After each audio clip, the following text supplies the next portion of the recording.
You're listening to What We Found, a podcast by Seek and Find Studies for those seeking God through the study of Scripture. I'm Summer Lacey. And I'm Christi Davis. Each episode, we invite you to listen in as we have a conversation about what we've found through our latest study of Scripture. Together, we'll learn about God and His people, one book and one chapter at a time. Today, we have a conversation on Ruth chapter 4. So let's get started. Good morning, Christi. Good morning, Summer. How are you today? I'm great. How are you? Oh, I'm good. Beautiful fall weather here. Finally. In South Texas. Finally, and it will last until 11 a.m. Yeah, you notice I layered. Yes. I do have a sweater. You figured out how to do that. I'm still figuring out. I've been here 10 years and I'm still figuring out how to I'll be in my t-shirt a little bit later. Yeah. But for now, you get to feel like it's fall. Oh, it's amazing. Fake fall, we call it. Fake fall in Houston. Yeah. You know, I think I'm going to actually get a fall in Oklahoma. I'm so jealous of that. Very jealous. Yeah. I think that's the biggest thing I miss from where I came from versus here. We legit had fall. But and you also had a legitimately long winter where you came from. So the benefit is you don't have too much of that here. So yeah, hardly at all. Yeah. Unless it's a crazy winter storm that wipes out half the state. Yeah, we've been doing those freak freezes. So yeah, we're Houston, a place of extremes. Yes. Okay, well, let's get into Ruth chapter 4. Ruth chapter 4. It was a good chapter of Scripture. So would you summarize it for us? Absolutely. Get us started. So we ended last week, or chapter 3, with a question looming. Yeah. Boaz had indicated to Ruth in response to her request that, yes, he was willing to redeem her. However, there was a redeemer closer who should have the first right of redemption. Yeah. So chapter 4 opens, and it seems like no time has passed at all, maybe just a few hours. Yeah. And Boaz starts to handle the situation. What he does is he goes to the city gate, and he waits for the redeemer to come by. When he does, he calls him over, calls over some elders from the town, and he starts talking to them about, it says that Naomi is selling Elimelech's land. Okay. And that he wants to know whether he wants to redeem the land. If he does, then it's his to redeem. But if not, Boaz wants to know because he wants to redeem it. So the redeemer says, yes, he wants to redeem the land. And Boaz tells him, well, when you redeem the land, by the by, you will also need to acquire Ruth as your wife. Okay. To have a son. Ruth the Moabitess. So that you can perpetuate the name of Mahlon on his property.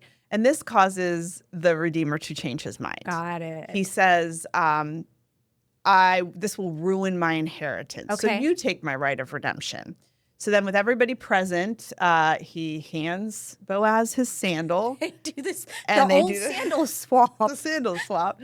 And officially, and then there's some official declarations here, like Boaz says, on this, I'm acquiring everything that belonged to Elimelech and Ruth as my wife to perpetuate the name of the dead on his property. Yeah. The people at the city gates proclaim several blessings, a blessing for Ruth, a blessing for Boaz, a blessing for their house.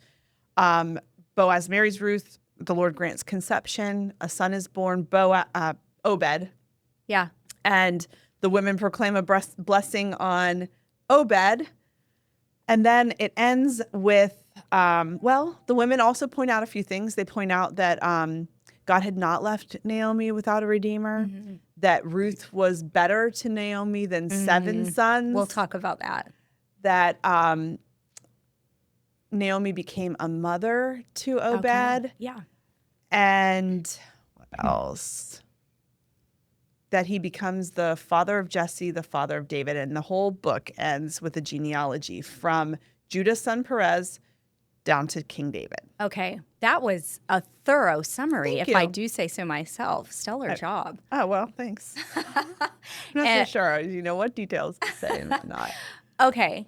And it ends with a genealogy. Yes. Great. So if we go back to the beginning. Yes. Well, wait. First, what stood out to you? I spent a lot of time in this chapter. Yeah. And you have too in the writing of it. So, but what really stood out to you? Yeah. So the thing that stood out to me as I was just rereading it again last night was the absence of Ruth in this chapter of scripture. That's really interesting. There's a lot of talking about Ruth, but she does not do much. She doesn't do anything. Well, she does something very important, however. How funny of me, a woman of all things, who's given birth to 3 sons, to say Ruth did nothing. She did one thing. She did really... That's a really hard thing she did. I misspoke. Please forgive. It says she gave birth to a son. That's the only action attributed to Ruth, which is a little jarring because she's been so active in every other chapter of Scripture. There's been so much that she's done. Yeah, we've talked about before how, God hasn't said or done much in this book, and Ruth hasn't said or done much in this chapter, except give birth to the son. Yeah. So they're talking about her, and I was thinking about that because it hit me so starkly as I was rereading it. And it just struck me that Ruth did her part, and it was a really beautiful part. Yeah. But then Boaz steps in here, and he's the main actor. And then the focus shifts also to Naomi, then at the end, and then finally to Boaz. And I thought, well, isn't that lifelike? We do what we can do. We don't have to do it all. Yeah. Every player played their part, and that seemed really fitting as the book drew to a close. And as the natural progression, leads us to see the bigger picture of why, and I think we'll talk about that more later, but as it ends pointing to King David and how we get to see just how Boaz contributed, how Ruth contributed, how Naomi contributed, and then it was on to even Boaz. Obed, we'll talk about this more. There's only each person, and I like how you pointed out about Ruth's part, but we can put Boaz kind of on. Oh, Boaz is the redeemer, but he could only do so much as well. Yeah. So each of us, I really love that point that we don't have to do everything. We kind of are always looking for a hero. Yeah. And it's good to act like a hero. Yeah. But we don't have to do everything, and it's actually beautiful when everyone contributes something. Yeah, and I want to talk more about the Boaz. Yeah. The Boaz Obed. and Obed point a little later. So that's one of the things that I noticed, and that's just as I read through it this latest time. So what about you? Was there anything particular? Oh, yeah. We talked maybe in one of our first podcasts about how the last time that I looked in depth at Ruth, I read it 20 times, and I had more questions than I had answers. Yeah. Most of those questions had to do with chapter 4. Got it. So, okay. Whereas last week you were all in with all your questions, and the vast majority of people were with you. Sure. All in with their questions on chapter 3. Chapter 4 was the one that I was like, what in the world is going on here? I can see that. Especially with the Redeemer needs to marry Ruth thing. At that point in time, I already knew what levirate marriage was. I already knew, and I was like, this is not levirate marriage. Yeah. Why does he have to? And almost all the commentators that I read were just kind of glossing over the fact, oh, this is levirate marriage. And I'm like, that's not levirate marriage. For the sake of listeners or viewers, then what's the distinction you're making there? Yes. Let's talk about that.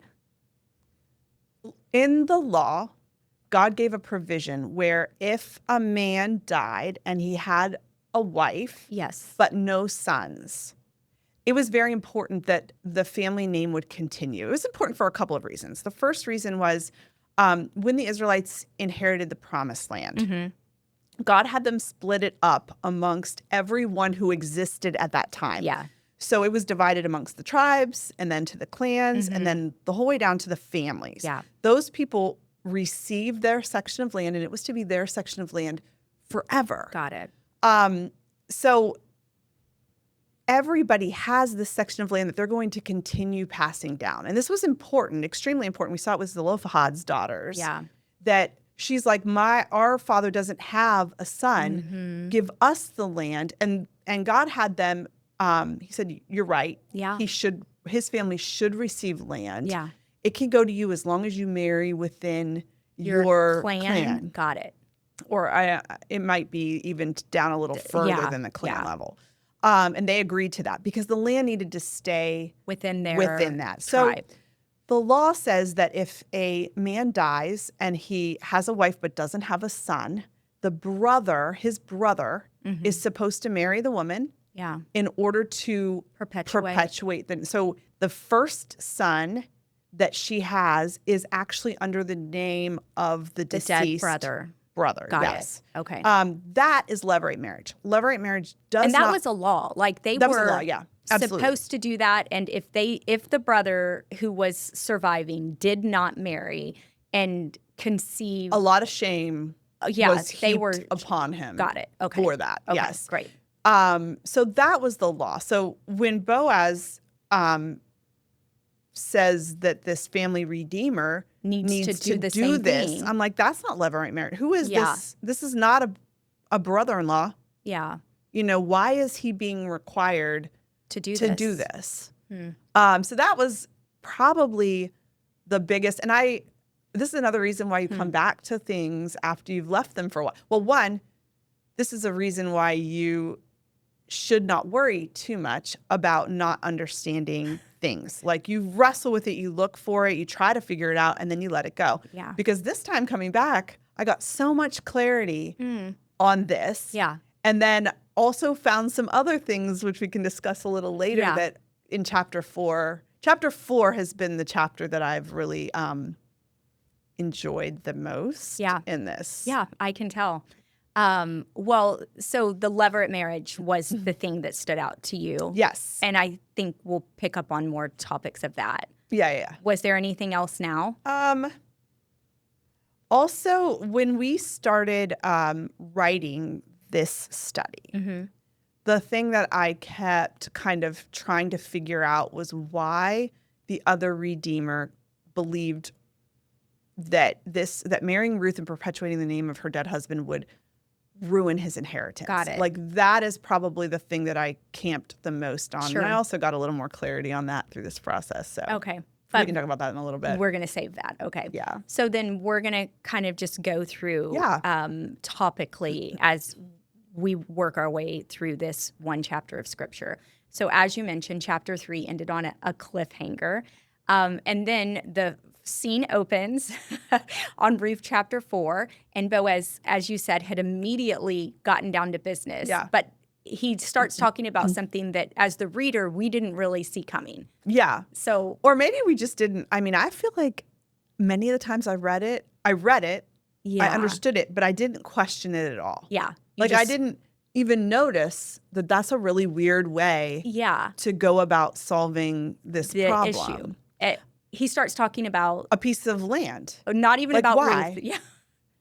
Yeah. Yeah. It didn't so I think for several times it just went right over my head. Like I didn't even understand what was happening here. Now this time I got really focused on it because it's an odd, and sometimes it gets lost because of the way our chapters are divided up in the Bible. Like the Bible it wasn't originally written with these chapters and verses in it. Yeah. That makes it very easy for us to find things, but it can also make it easy for us to miss things because the way they chunk things up, if you're not reading it continuously or if you're studying chapter by chapter, you miss kind of how it ended and then how it begins. Yeah, unless you're so that really might intentional. be why when you read it, if you're not. Oh, he says, I'm going to take care of this. And then he goes and he has a discussion about land. Yeah. So why? Why was the land? I mean, do you have anything else to say about that? Yeah, the land was the main. So what Ruth asked for was him to be the family redeemer. Yeah. And what the family redeemer needed to do, it was central to the land. Like I just talked about, it was so important that the land that God had given the Israelites be passed down to that same family on and on and on. When Elimelech and Naomi and Mahlon and Chilion left Israel, they probably sold the right to use their land because nobody could permanently sell the land. So they couldn't just come back. Which is so different from us. Like, we don't view the land the same. No. We have a property with a house on it. We buy it. We sell it. We don't. And when we sell it, it's gone forever. We have no right to it. We have no.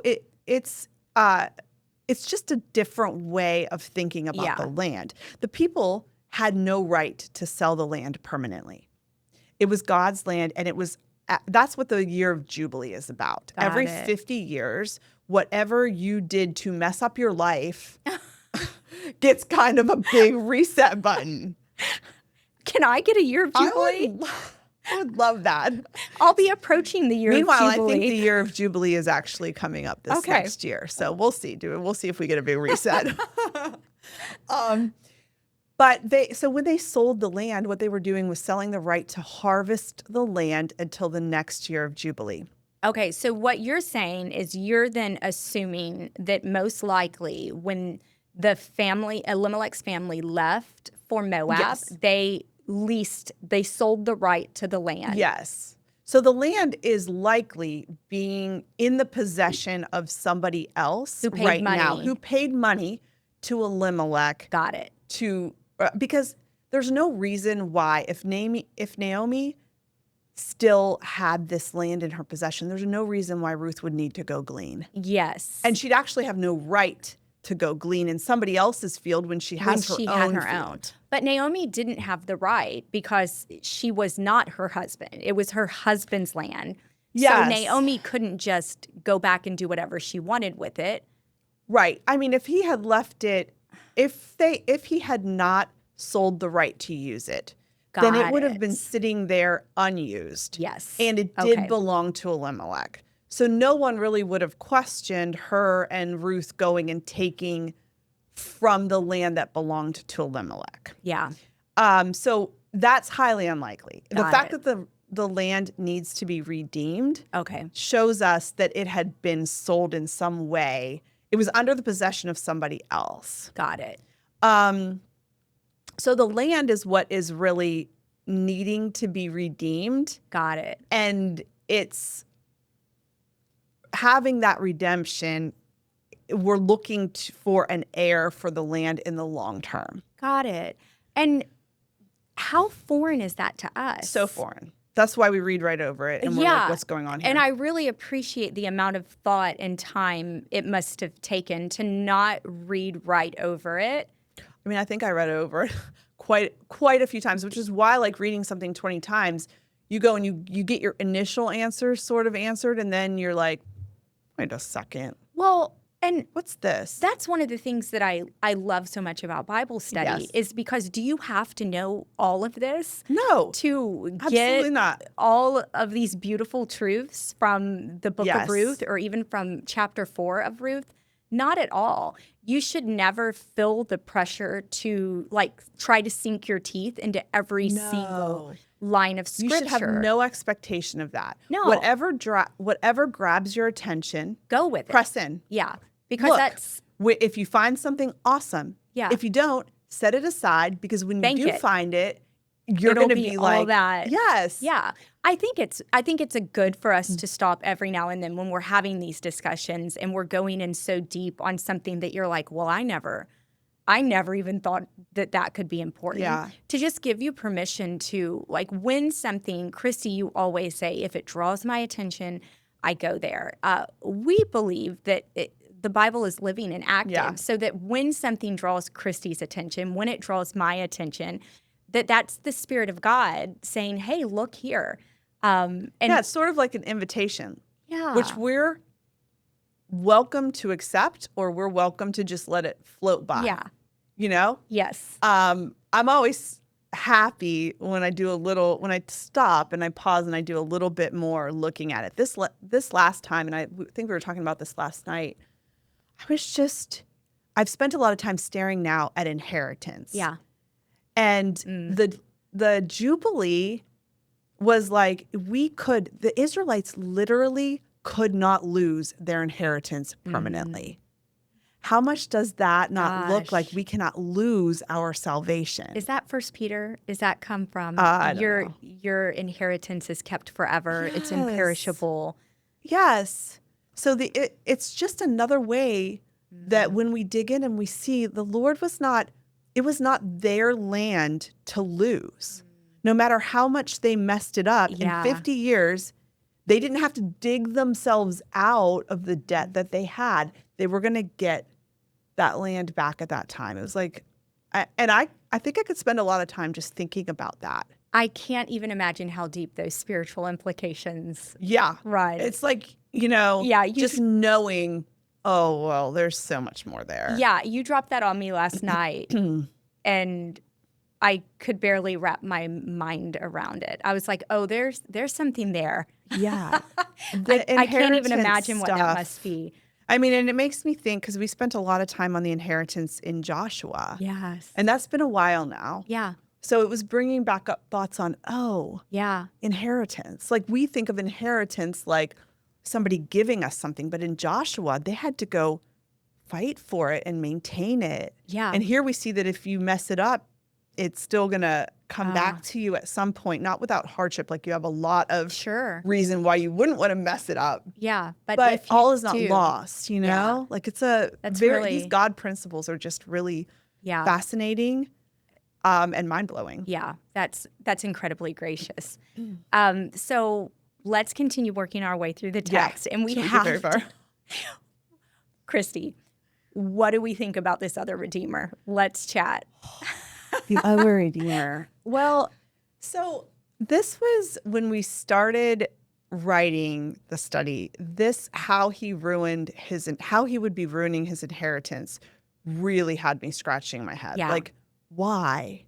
Because that's the reason he gives. That's why he gave declining. Yes. He says, I don't want to ruin my own inheritance. But he doesn't say that until he finds out that he has to then perpetuate the name of Mahlon, right? Yes. Okay.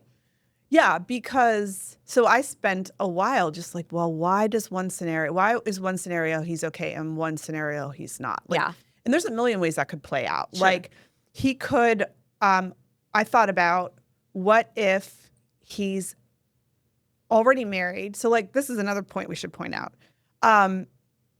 Marrying the widow didn't at this point, men had multiple wives.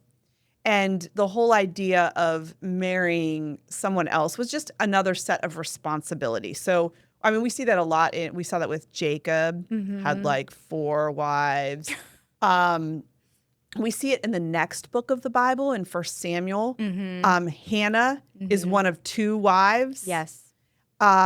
King David had a number of wives. So we should see it more like we see marriage now as really it's just one man and one woman. Yeah. So when we're reading this, we're thinking, wait, what if the guy's already married? How could he marry his sister-in-law? Not an issue.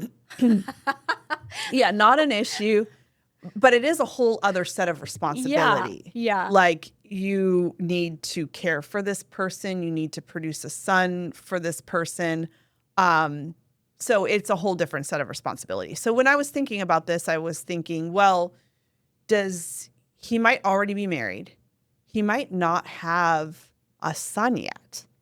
Because if he didn't have a son yet, this would be his firstborn son, where most of the double portion would go to, but maybe he's married and he has a wife that he loves and who's now her son is not going to be the firstborn. So, I mean, I kind of was like playing out, would that actually be what that is? Or is that the son of Mahlon and his firstborn is a different, there's so many different scenarios to work out there. So I think what I take from that is that as a reader, when you come to this other Redeemer, we see his decision as maybe not the kind decision, not the compassionate decision, whereas Boaz is like the knight in shining armor. I'll take you, Ruth. Yeah, I'll take Naomi. We can have a bad idea. We can have a bad... I don't think it's all that fair, though. It's not.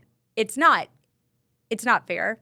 for all of those reasons that you said. We have no idea what this guy's situation was that made him think it could have been the kind, compassionate thing for his wife or for his family to say no. So I like for us to just kind of keep those things in the back of our mind. Well, also, I mean, Boaz took a lot of pressure off of him because he came right out and he said, it's your right. Tell me, though, if you don't want it, because basically I'm going to do it. So he's not sitting here like, hey, are you going to care for this widow or are you going to let her die on the side of the road? Yeah. Like he knows. Yes. He's been told pretty straightforwardly there's that somebody else everything's going to be fine for Ruth and Naomi. Do you want this or not? Make the decision that's best for you. That's interesting. That brought to my mind, just as we were talking about it now, is when Abraham gave Lot the choice of the land. Yes. He's like, I'm fine, and I'll take, you pick. You have the right to do what you want there. Yes. Yeah. And it's not, we do see that he missed out on a lot. Yeah. But we also just don't know if it was never God's intention. It might have not been his in the first place. Yeah. You know? I mean, all of these things, why we make decisions, and I think we'll probably talk more about that next week, but like why we make decisions, there's so many things that play into that.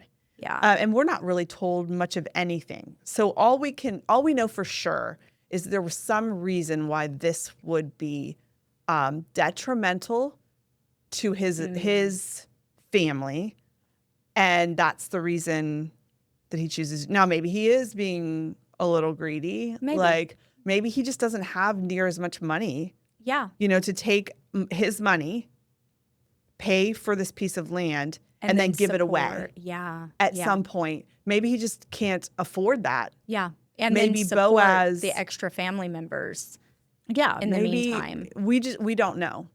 I think one of the places this book, and I think we'll probably talk about this more next week as well. This book has really challenged my assumptions regarding the choices we make and the freedom that we have within those choices. Yeah. So we'll hold that. Yeah, that's I think that's also struck me quite a bit. And I think it provides freedom, a challenge, but it also provides so much freedom. Yeah. Like everything does not have to be so much on, us. We should follow the Lord's lead, but we also have a lot of freedom. I think we come face to face in our life with things that are clearly like God would have you turn left or turn right. But I also think that there are numerous decisions we just it's not right, wrong, left, or right. It's God inviting us in. Yeah, do you want this? Do you want this right now? And that's not always easy to recognize. No. It's like if we knew it was God, if I knew God was saying, Summer, I'm inviting you into this. Would you like to partake? Then I'm going to say, well, yes. Yeah, but it's not so obvious. It's not always that obvious. Well, and with Boaz, I mean, he could not possibly have known what this was going to be.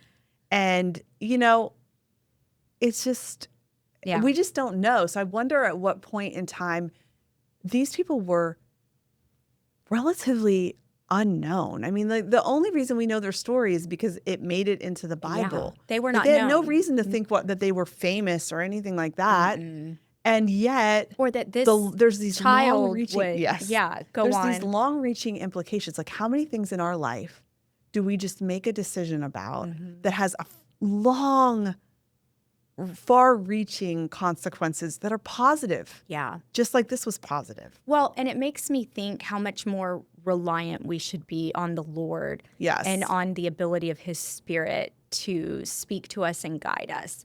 It makes me want to be intentional in my time in prayer every morning. Yeah, giving the day over. And at night, as I look back over, I've tried to establish a relatively newer habit of every evening, just spending the last few minutes quiet, alone, just going back over the day, thinking about every face that I saw, the conversations I got to have. You're like speaking directly to me right now. I've been so focused because of, I was spending a little bit of time in Numbers on the times that God tells us to draw near to him. Yeah. And I'm just so bad at the evening time right now. And it just keeps, God is gracious, just keeps coming back. It used to be the morning time that was harder. Well, now morning is fine and evening I'm struggling with, but yeah, I didn't know that, so I wasn't digging. You weren't trying to shame you. Shame me now. Into no, I like practice. that.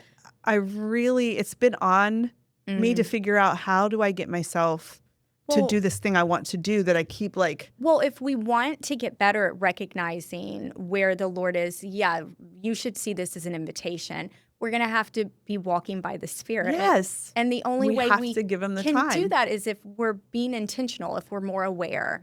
Yeah. So I love that. That's so you've just been going over your day and kind of remembering. How do you do that without heaping I should have done that better. I shouldn't have done that better. Well, part of it. Is there a decent amount of that? Well, part of it is a time of confession, which is something I want to do more regularly anyway. Okay. So when I go over my day, first of all, I'm thankful for the people I saw, for the interactions I was able to have.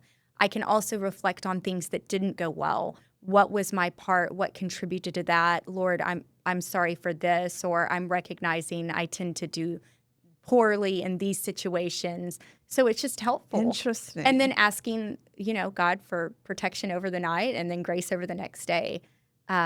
It's been really helpful. I think about how much of our days I just absolutely speed through, and then I never think about it again. So this practice has just helped me look back and kind of assess what happened, who I saw, did I give that person my attention? That's one of the things I want to get better at. Did I feel give this from person what I my saw attention? of you, because we were last night at the study, I was really struck by how I've seen a lot of you over the years. Have you? I have.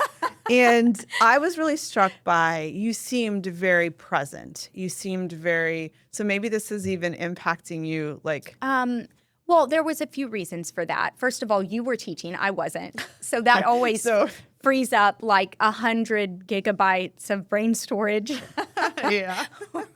Whatever. Did not have that free storage. But also, and this is totally off topic, but I shared with you that for many years, the work of the ministry and the writing and the running of the local study and the teaching was so heavy that I felt just the joy being taken out of it. Yeah. Because we started doing this for the women of our local congregation, and we love those women. Yeah. So when I was walking in and I didn't have the ability to stop and smile and hug and ask how people were, that might be fine for a day or two just because it's an unusually busy day.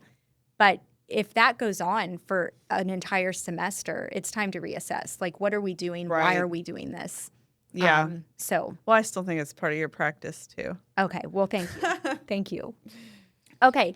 What else do we want to talk about in Ruth chapter 4? What do you want to talk about? I feel like I've had my... Okay. Well, one of the big things, really briefly, just for people listening, the shoe swap. Is there anything, Christi, what? No. Okay. So back to Bible study basics with this. You're reading this. What do you do with the shoe swap, or do you do nothing with it? The vast majority of the time, I do nothing with it. Great. I read it exactly the way that it is stated. Okay. Which, when you do take a step back, it is sort of odd. Yes, it's odd. There's a lot of other things I would have liked a few more sentences on. This one was not one of them. So the fact that there's 3 sentences here, I'm like, come on. If we've got a word count max, this was a waste of word count. Did the shoe swap warrant? God, I don't really think it's a waste of word 3 count. 3 verses of scripture, though. Yes. I understand what you're saying. So, but when you're reading something like that, one thing that it should draw your attention a little bit because it is a lot of words on it. Yeah. So there is definitely something there. But in this case, it was really easy to read over because it says right there, This was a way to make any matter legally binding concerning the right of redemption or the exchange of property. So it tells us why. So then we should feel free to just keep going. Now, if every time you read it, you're like, I should look further, then by all means look further. But one thing that I think we need to be careful of, Jesus said it about like these two different mindsets. He says the Greeks seek wisdom or seek knowledge, and the Jews seek a sign. Okay. So we have to kind of be aware that we're always just looking at the curiosities, or it's our propensity to just be like, why, about stuff that is it just our curiosity? Yeah. Or is it the Spirit of God telling, look here, I have something for you? Yeah. So we have to get kind of good at discerning which of those that is. Because if it's the Spirit of God, then by all means, look closer. Yeah. If it's your curiosity, you might never have that satisfied. Sure. Okay. That's a good word. Thanks. Okay. As we continue on, big question. Who's the family redeemer? Is this Boaz or is this Obed? Yes. Okay. It's both. Okay, got it. Talk to me about that. Because this whole book, we've been assuming that Boaz is the family redeemer, but then there's some weird words. Yeah. In chapter 4, where is it? It's at the end. The women, in verse 14, the women said to Naomi, "Blessed be the Lord, who has not left you without a family redeemer today. May his name become well known in Israel. He will renew your life and sustain you in your old age. Indeed, your daughter-in-law, who loves you and is better to you than 7 sons, has given birth to him." Yeah. So that means that Boaz. Obed That's Obed, yeah. is a family redeemer too. Yes. How? Or why? Well, they both are, because what redeem means, it means to buy back. Okay. So Boaz obviously fulfills this role at the beginning when he buys back the property that has been sold to somebody. And so he's spending the money to buy this back, and he's going to marry Ruth. But that's about the extent, and to have a son with her. That's the extent of what he can do. Okay. He's if they just married, let's just play that out. So if he redeemed the property and he married Ruth and they did not have a son, they're left in the same problem, except that their life is a little more comfortable for the rest of their life. But also, if we bear in mind, Boaz is likely about the same age as Naomi. Yeah. Okay. That's interesting. It's the whole thing from a land perspective, from a heritage perspective, from a lineage perspective, all hinges on a son. Got it. Otherwise, when we talked before about levirate marriage, the purpose was two purposes. One was to perpetuate the dead man's name, which means an heir that his land could continue to be passed down to. The other was so that the widow would be cared for. Mm-hmm. Boaz was going to care for the widow. Yeah.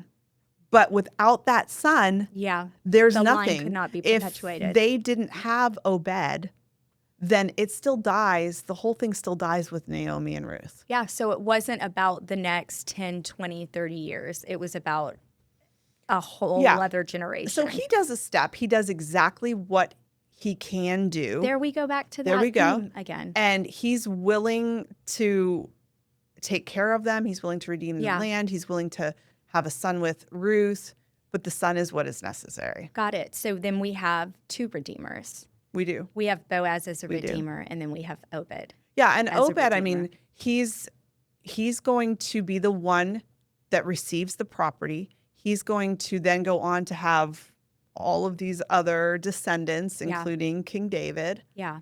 And he's going to take care of Ruth and at least Ruth, but Ruth and Naomi into their old age. That's amazing. So he's picking up, kind of like passing the wand. Yeah. He's going to have to do his part now. Yeah. Just like Ruth had played her part. Yes. Naomi had played her part. Yeah. And Boaz had played his part. They all had a part to play, and they all played their part beautifully. Really beautifully. This book it's well done. So I think probably, as we are bringing this to a close, the last thing that I think we should touch on this week, because we have next week. We'll have next week as a summary. We can close out, everything, all the themes, all the... So let's leave the genealogy maybe for next week. Yeah, sure. Because that'll be a lot of fun. But this line that says... That'll be a lot of fun. I think you're the only person on the face of the planet who's ever been like, we need to talk about a genealogy next week. Wait. It says... I love a genealogy. We both love it. Let's not lie. Ruth was better to Naomi than 7 sons. How did that hit you? I would imagine that a lot of people that hit them right away. Yeah. It was not the first thing that struck me because I had these sort of other questions. Yeah. But then when it did strike me, I was just like, wow. Yeah. Naomi had all these assumptions about her life that it was like over. Hopeless because bitter. She didn't have any sons. Yeah. And she dissuaded empty Orpah from going back with her because she was like, I have nothing to offer you. And yet look, one, she was going to end up with a son in a different way than we expected. This sort of reminded me, to go just a tiny bit off topic. I used to struggle quite a bit with the end of Job. Mm-hmm. The fact that all of his sons were killed, and then he gets new sons. Yeah, it's like that's. And I'm like, that's not really solving the problem. The same, yeah. That's not the same. For a long time, yeah, I struggled with that until I was in a Bible study, and I don't even think the woman would even remember saying this. Yeah. And it was sort of off the cuff because it wasn't a study about Job. Yeah. And she was just like, well, his sons are his sons forever. And I was like, what an idiot am I? Yeah. Like, why did I not consider the fact that this is actually like an extra thing that the Lord did? Like, how much can we just be the happy? Lord wasn't trying to replace. No, he was giving more. Yeah. And I guess, it made me realize I'm not looking at this from all of eternity. I'm looking at this from the here and now. Yeah. And God is going to give so much more. So in eternity, Job is going to have all of his kids and then all of these extra kids. Oh. How much Naomi just probably wanted her life to go back to the way that it was. But God didn't do that. And meanwhile, she will have Mahlon and Chilion. She's having them now. But she will have them in eternity, and she's also getting... And such an important point, I think, is that if Naomi had refused to walk forward, then she would have not only missed out on, her sons had passed away, nothing was going to change that, but then she would have missed everything that God was going to give her in addition to that. Yeah. If she had really said, Ruth, no, really, you're not coming. No, don't. Yeah. Because everything's lost. And, she assumed everything hinged on these sons. And she did end up with a son. She ended up with a son in a very different way than she would have imagined. Yeah. But really, I mean, at that point, a son was important because of carrying on the name. It was important because women didn't work, so they would take care of them. But look at how could Ruth be better to Naomi than 7 sons? She is. She was companionship. She was she provided for her with all of the gleaning. Yeah. She was still going to, it's just not an unexpected way. Yeah. But I love that the women pointed out because it causes you to just God, you can solve these problems that we have, and you probably actually will solve the problems in a way that we do not expect. Yeah. Most of the time, I'm sure you can look back at your life and think, I think I needed this, but really, I actually needed this other thing. Yeah. That's beautiful. Yeah. I don't think there's a better way to wrap up than that. Well, we are not going to let you off the hook. Oh, man. Summer, what is one thing you found about God in this chapter of Scripture? It would come from everything we just spoke about. One of the things that really struck me as you and I have spoken through this chapter and in your teaching at the local study on this material was what you said about Naomi assuming she was hopeless and God already having the answer.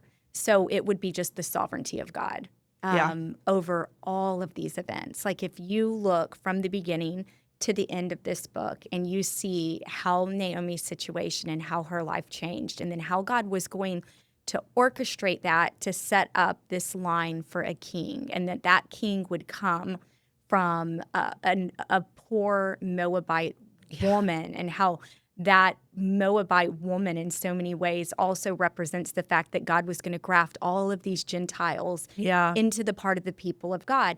That's mind-blowing. Mind-blowing. That we have a God who is over all things. Yeah. And the fact that he's caring and good and compassionate. I said more than one thing. Yeah, you did not follow the rules this time. I was like, that's what I do. I set them and then do whatever you want. Break them as needed. That's really beautiful. And yeah, it's hard to not see God's sovereignty in this chapter. Yeah. Well, okay. Okay. That's it for today. We will be back next week with our 6th discussion and final discussion for now on the book of Ruth. I'm Summer. And I'm Christi. And that's what we found in Ruth chapter 4.